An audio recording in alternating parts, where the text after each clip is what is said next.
My name is John Hykawy. I originally trained as a physicist and worked at a number of physics projects, including the Sudbury Neutrino Observatory. Won the 2016 Breakthrough Prize in Fundamental Physics. I now work as president and CEO of Stormcrow Capital in Toronto. So as far as the concept of deficiencies in the supply chain for these materials used in batteries goes, I think you have to understand it's different for each material that we're talking about. So lithium, for example, is not fundamentally rare. It is difficult to take raw lithium either as brine or as a hard rock concentrate and turn it into a lithium chemical that can be effectively used in manufacturing batteries. But that's something that can be learned. That's something that each company can deal with as it moves through its life cycle and learn to accomplish well. And as more of these companies do exactly that, they're going to get better and better at it in the future. I mean, there'll be an ingrained cadre of people that can move from company to company and overcome these problems more quickly. So I don't think lithium is an issue. Lithium is fundamentally just not a rare material. There are some issues when you start to look at chemicals like cobalt and cobalt sulfate in particular for use in batteries, or nickel sulfate. You know, there you want to produce the chemical at the lowest possible cost. You want a particular type of deposit.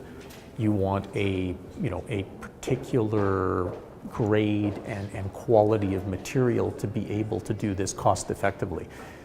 Cobalt is fundamentally rare. You know, it's produced as a fractional amount of nickel and copper out of deposits in DRC or elsewhere.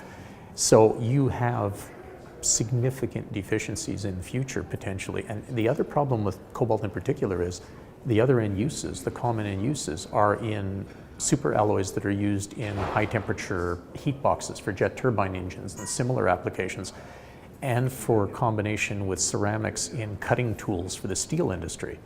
Both those applications, the consumers are willing to pay up, and we have to remember that in electric vehicles in particular, in automotive in general, the interest of the manufacturers in making a profit. They want to produce an acceptable vehicle at the lowest possible cost. So paying up for the raw material is anathema. They just can't do it. It would require them to sacrifice margin.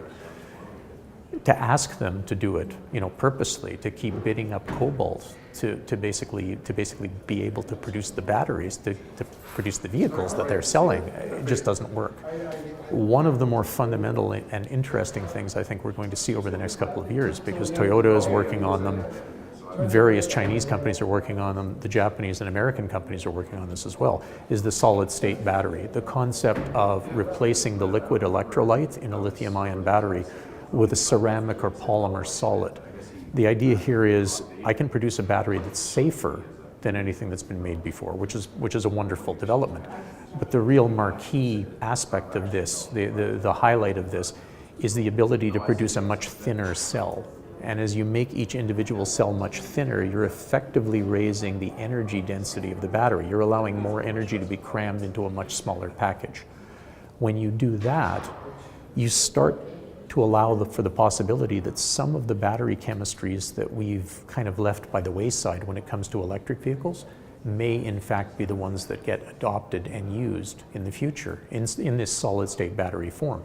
So for example, a common chemical in lithium batteries, if you have a power tool at home, a cordless drill, whatever else, you have a lithium battery attached to that. The lithium chemical is lithium iron phosphate.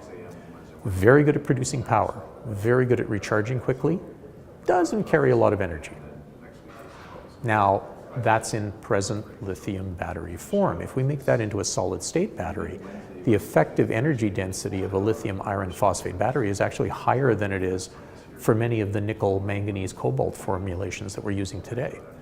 So now you have a formulation, a battery that uses cheap raw materials, easily sourced materials, nothing rare, that could basically become the basis for mass market battery electric vehicles or range extended electric vehicles. To me, that's pretty exciting.